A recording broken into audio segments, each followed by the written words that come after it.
Welcome to the Fermented Homestead. If you're new here, my name is Anna, and on this channel, I'm sharing our journey of learning how to turn our home into a homestead. Today, I'm going to be sharing a recipe that I came up with a little while ago, and it's one of my husband's favorite recipes, and I'm going to surprise him by canning it for him so he can have it anytime that he wants it. And it is basically like, I don't really know what you'd call it, but it's like an Indian chili kind of. It's a meat base with a lot of sauce and a lot of spices, and most of those spices are Indian spices. We're gonna double this recipe and we're gonna can it up. The main ingredient in here is beef and then a bunch of spices. So we're gonna can it at the beef time. We're gonna be doing these in pint-sized jars, and so we're gonna can them up for 75 minutes. And this recipe is not going to be 100% complete because there's certain things that we're going to add to it once we're actually ready, once it's on the stove and ready to just start cooking it. So we're going to, I'm going to list all of the ingredients down below so that you guys can get a good idea of it. But basically, I'm going to list the ingredients and all of the measurements for it down below. I'm going to list it as the single batch, but I'm doubling it. So we're gonna do beef, and then we're gonna do onion broth and garlic powder, salt, pepper, cardamom, cayenne, kalonji seeds, ginger, garam masala, turmeric, chili powder, cumin, coriander, clove, cinnamon, and paprika. And then, so we're gonna go ahead and start the first step, which is browning off the beef. So I got you guys set up at an angle that I think you can see pretty well. And so the next thing that we're gonna do is we're just gonna start cooking all of this stuff off. I think I have you guys at an angle where it won't fog up the lens, but we'll see. And then, so yeah, now it's just time to start cooking this stuff off.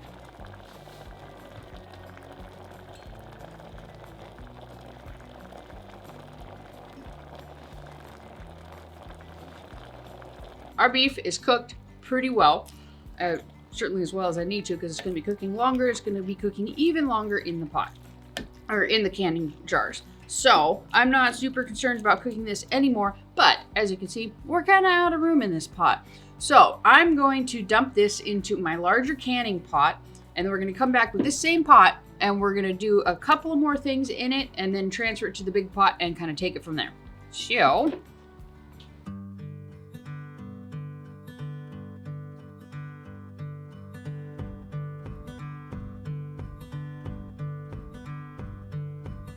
we're warming up our pot, and we're gonna add in, I'd say probably that's about a tablespoon of suet.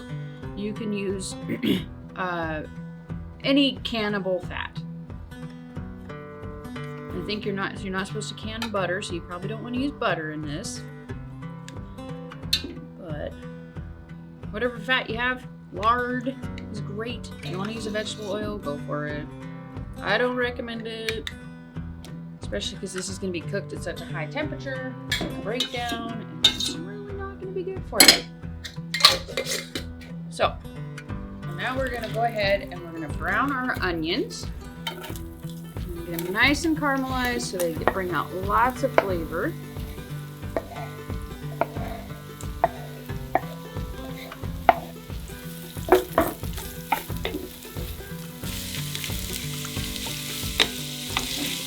All right, so we have our onions are all cooked down, and the next thing that we're going to do is we're going to add the spices so that they can kind of cook for a couple of minutes and kind of just start to bring out their flavors better. And then we're going to add as much onion broth as we need to keep it from like sticking, so it won't be like some dry powdery mess or dry pasty mess. And so let's get to this. This is a long list here. All right. Garlic.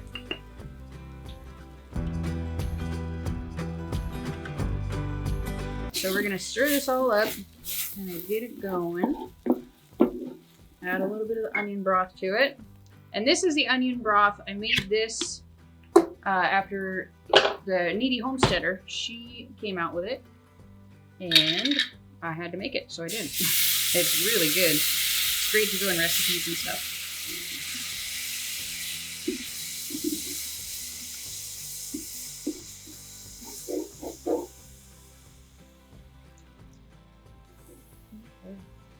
So we're gonna let this kind of cook for a couple of minutes just to kind of incorporate and blend together, and let the pepper kind of combine with a lot of the other sauces or a lot of the other spices in here to kind of bring out their nutritional benefits, especially the turmeric.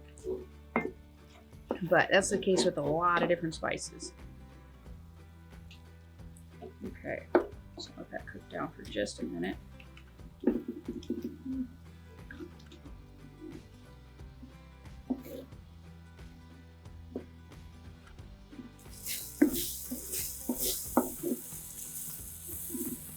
All right, so now we're gonna deglaze the pan to get all these spices off of here. Probably should have stirred it a little more, but I got a phone call, so don't let it go that long without stirring it. Sometimes multitasking is tough. Okay, so we're just gonna try and get all the spices off the bottom of the pan here. That's what's nice about using kind of this cast iron, enameled cast iron, is that it comes off pretty easily. You'd have a pretty hard time getting this off of any kind of like a stainless steel pan. And you just shouldn't use Teflon at all, no matter what. In my opinion, do what you want, but that stuff's toxic. All right, I think I got it all deglazed. It's hard because I can't actually see it in there, but I think I got it all. And if you want even more flavor or extra flavor with this, you can totally add in some beef broth, which I might do later. If I need more liquid in this, I'm going to add some more beef broth. But because my husband likes it really saucy, he gets really disappointed if there's not enough sauce to go on his rice or whatever he puts it on. So I always try and make sure it's like half solid and at least half liquid. Okay, time for the other pan. Alrighty, think we got a good angle. Hopefully it won't fog up too terribly much. So we're getting our beef re-warmed up. It's just it's still pretty hot, but we're just gonna kind of get it back up to a good heat going there. Okay, so now we're gonna go ahead and pour in our sauce here. And get you totally fogged up there, sorry.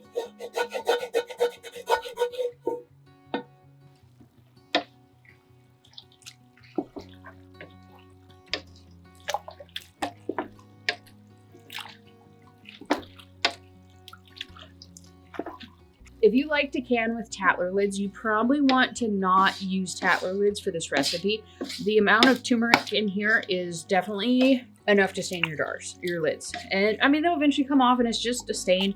It's not like, but if you care about your Tatler lids staying a regular color, you probably don't want to use this recipe in the Tatler lids. But you totally can. Like, there's nothing wrong with it. Now we're gonna add in our other can of onion broth. And then we're gonna add in 2 15-ounce cans of tomato sauce. Give it a nice acidic balance. And generally I try and buy organic tomato products, but we bought these after the whole toilet paper shortage thing began, and it wasn't available at Costco. They usually have organic tomato products, but at the time, they must have just ran out, or there's a supply chain issue, or whatever. It wasn't there. So, and we bought a couple of cases of them, so we're just kind of working through them. Alrighty, this is definitely not going to be enough sauce. So,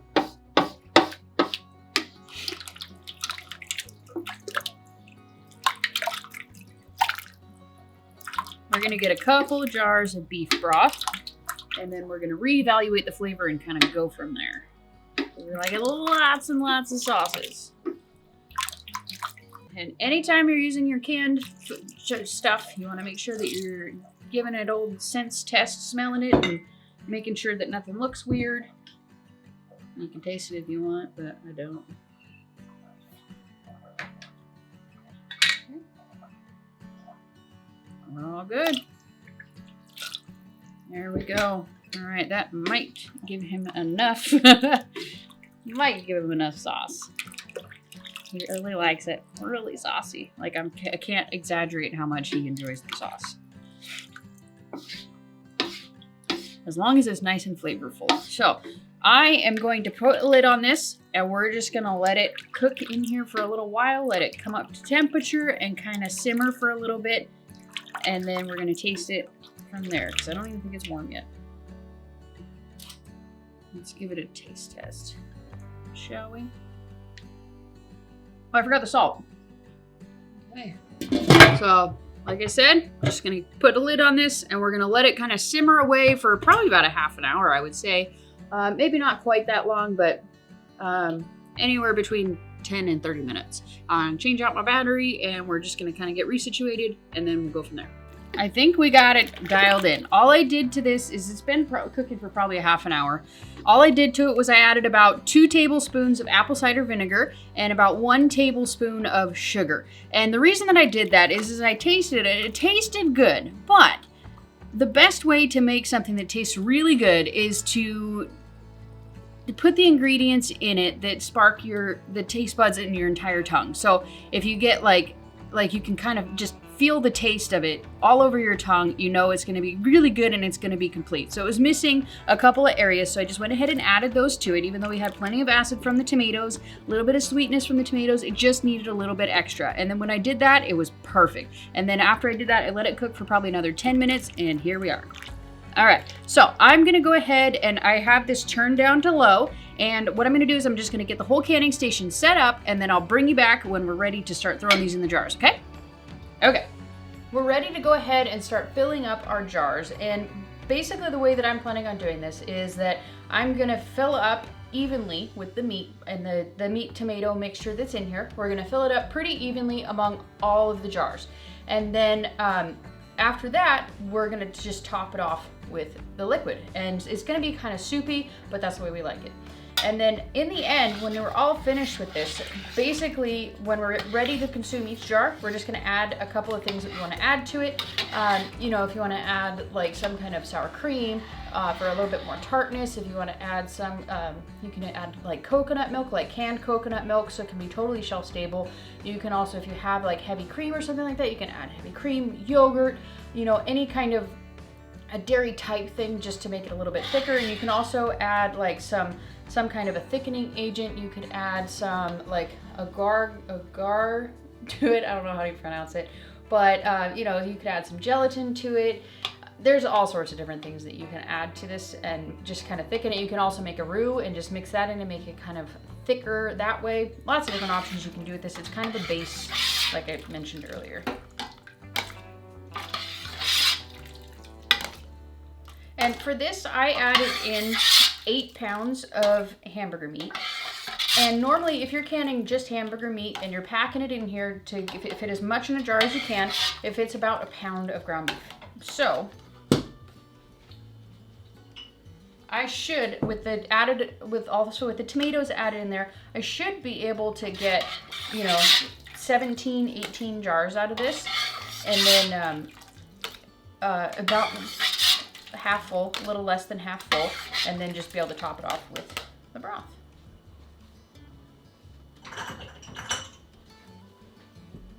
And these are obviously going to be like, you know, single person servings of this, which is exactly what we need. This is another reason why I like to can this sort of thing. A lot of people are like ingredient canners, and I am to a point. I like to have ingredients, but I like to can meals like this. At least meals that are very easy for my husband to put together. We have very different schedules, and we don't typically eat together really very often. And so, you know, so I just like to make sure that he has stuff that he can kind of just throw together himself. Oftentimes, like, I'll make this big batch, and I'll just make a single time of this batch and put it in jars and like refrigerator can it without actually canning it. I've never actually canned this recipe before, but I refrigerator can it, and then that way he just has meals for like through the whole week. We also don't really have a whole much of a problem eating kind of the same thing for a while, which is really handy because you can just make big old batches of it. And then I tend to just eat it as it is. I don't really fix it much at all. But my husband, he'll add like all kinds of sauces and spices to it just to kind of give it a little bit of a different flavor kind of throughout the week. And then he's pretty happy doing that. And then with me, I don't really add anything to it, like any kind of sauces or any kind of filler, I guess. Not sauces, I meant filler. Like my husband, he'll put it over rice, or you know, like sometimes he'll even eat bread with it or something like that. And then I just tend to eat it as is, because I'm more content on the lower carb side of things, and he is not. He is a carbaholic. He eats all the things.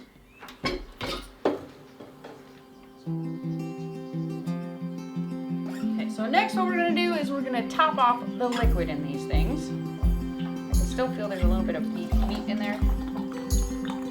So I'm gonna kind of leave some space. I can't get it. There's so much liquid in here.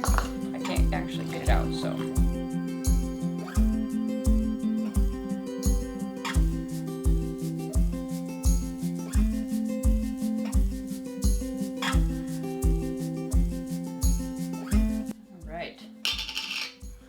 So we are a little bit short on our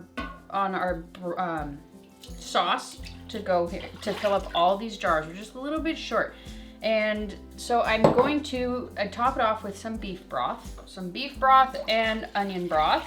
We're doing a pint of each extra, just for keeping track of everything's sake. And then I'm just gonna warm it up a little bit just to make sure it's kind of a nice, good, warm temperature. And then we're gonna top off these jars. Okay. This one here is totally full. It's at the perfect level. It has these two actually. Okay. So these two jars are totally full. They're at the right level and they have the right amount of headspace. So I'm gonna go ahead while we're waiting for this to warm up. We're gonna start processing these so we can actually get them going into the canner. All right. So the way that we're going to move forward with processing these is we have our dish of vinegar, a paper towel, and we're going to wipe off the rim of this. Oop, hold that thought. Forgot one thing. Okay.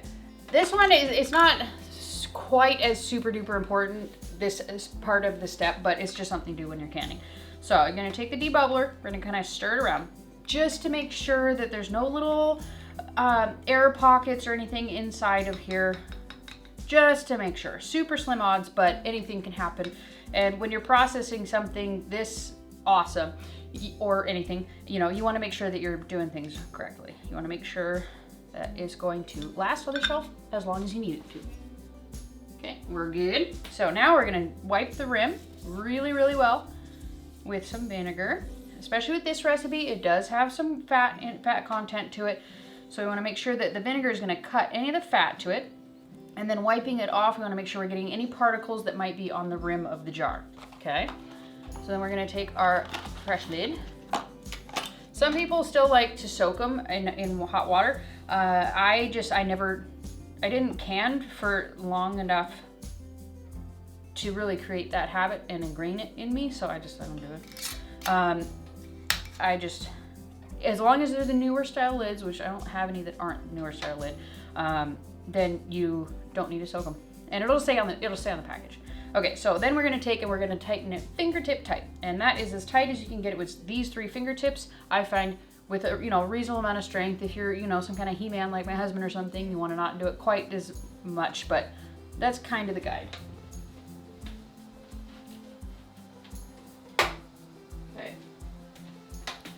So we have our canner going over there, and the sound of it and the steam of it is making me realize that I turned the heat up too high. So we're gonna go ahead and we're gonna let that cool off a little bit before we actually start putting the jars in there so we don't crack them. For anyone who needs to know what that temperature is that you don't want to have that above, from what I hear, it's 180. And it also depends on what temperature the food is in your jars, but you kind of want to stay below 180. I'm gonna bring you in close to show you this jar right up close, and then we're just gonna bang through the rest of them and get them out of the way. Okay, so we're gonna fill it up to the 1-inch headspace. The 1-inch headspace mark is this line right here, you can see, you want to go to the bottom of that line. And then you take your debubbler and you kind of swirl it and twirl it. And then you're going to double check, make sure that the headspace is still good, which it is. And you dip it in the vinegar. Wipe the rim here really, really good. Get everything off.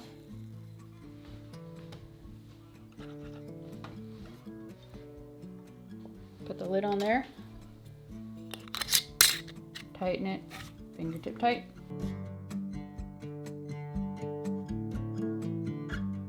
All right, so we got all of our jars loaded in the canner, all 20 of them in here. And so now we're ready for the next step, which is putting the lid on. And with my canner, your canner might be different. You're gonna wanna check, well, anybody's canner, you're gonna wanna check this. And then I have this little thing that goes up and down. I just make sure that it does go up and down. And then look through here and see if you can see through it. If you can't, blow through it. We're golden.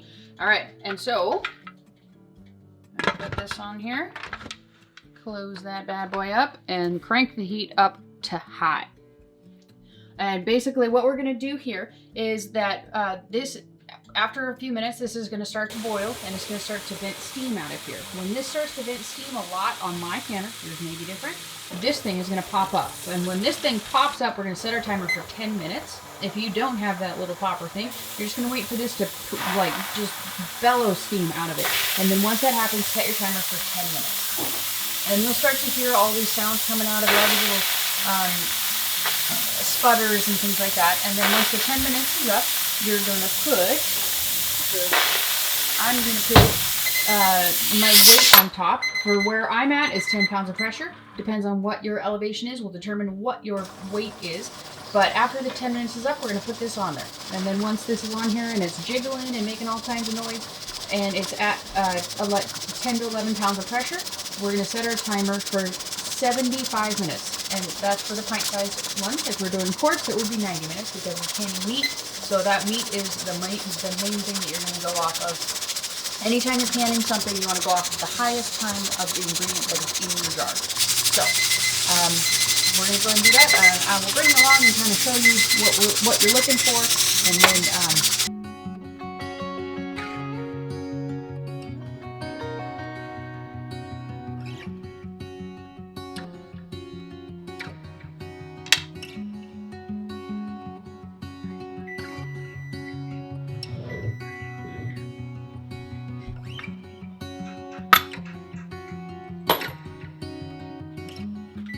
Alright, so now that the pressure has gone down to 0, we're totally vented everything out. This is dropped. Now we can finally crack this open, and we'll just kind of leave it kind of cracked for a minute. And then let kind of the steam come out, and it'll help to gradually get the jars inside more used to the regular temperature outside of the canner. So now we're going to go ahead and lift the lid off of here, and we have our jars. So now we're gonna go ahead and take these out of the canner very, very carefully. So here is a jar of our curry. And it just looks like chili.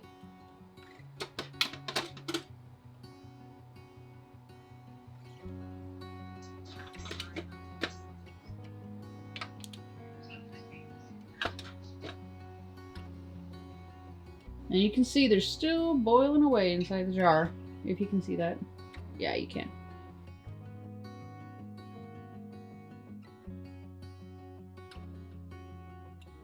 So we had one jar fail. You can see here, the bottom of it fell off. See, that's what happens when I don't know what. So this is the second time in a row that I've had a canning fail. And I'm not sure what's going on with the bottoms of my jars because the water's definitely not too hot. And it must just be kind of damaged jars that we just put into circulation for regular use. And unfortunately, I think they get cracked. That's all I can come up with because the water wasn't too hot. There was no temperature shock. And I didn't stir them with anything metal. But yeah, we had one of our jars fail. It has been a while since we made the curry. I just looked at the date on here and it has actually been almost a year. Today is the 7th of November, 2021. And I'm just going through my hard drive and I am finding all of the different videos that I have on there that I have not brought to you guys. Just because pretty much everything that happened over the summer, and I've just been so crazy busy that I've been having a hard time actually keeping up with editing my videos. So that's what we're doing. And I am really hungry. So I was like, all right, we're going to go ahead. We're going to wrap up this video so I can actually bring it to you guys somewhat kind of sort of soon. So this is the beef curry recipe that I brought to you guys, or that I made for you guys a while ago. So that's one thing that you need to know about canned foods. Like, it lasts a long time. The only thing that happens after the normal amount of time that they say it lasts on the shelf is that it kind of loses some of its nutritional value, but it's still super tasty and it's still nutritional. So, and it's also still good. Like, it's not bad. It's not, you don't have to throw it away. So we're going to open this up and we're going to have some lunch. So, beef curry. Here we go. Open this guy up. Not a regular can opener, the one that pops. Okay. Part of my stuffy nose. We've been out there. We're getting ready to move. And so we have been going through the attic and the garage, and I'm allergic to dust and dust mites, so I'm just like, so all right, here we go. There we go. You want to make sure you get that sound, and if you get that movement that you saw in there too, even better. Oh, I can smell the curry through it. It smells so good. Okay, let's go ahead and get this sucker warmed up on the stove. There we go. So, here we go. It's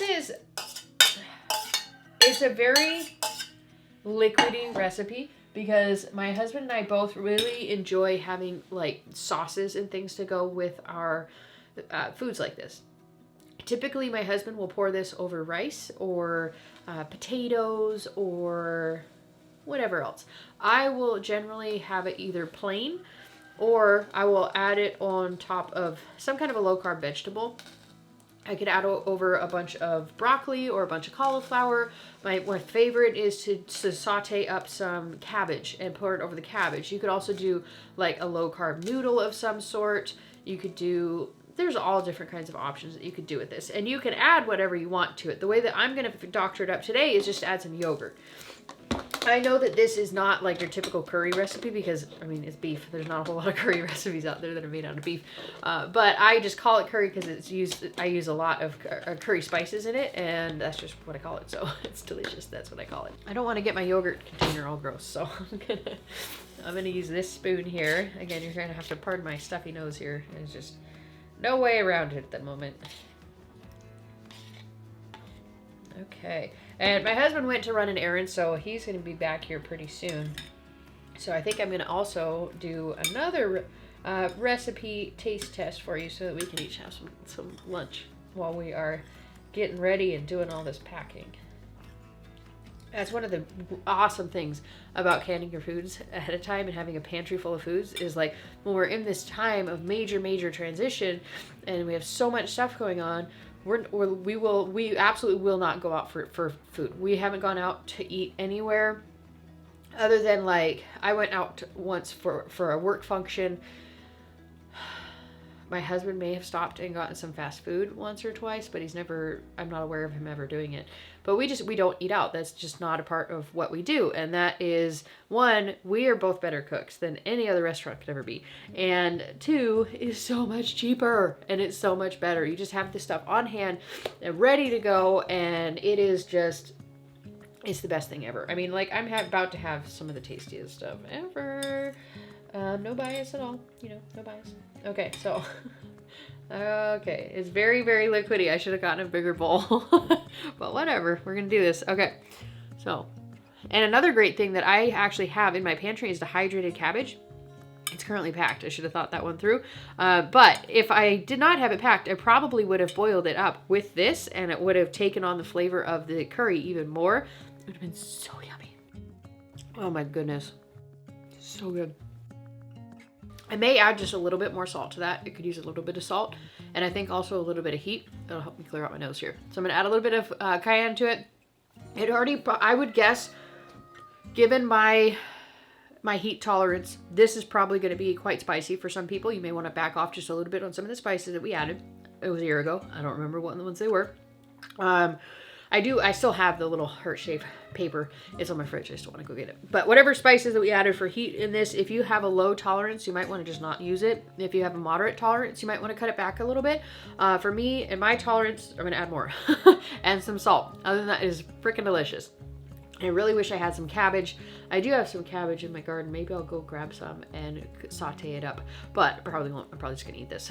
So anyways, I hope that you guys try this recipe. It is so delicious. I will type the recipe down below for you guys so that you guys can actually just take it and do what you will with it.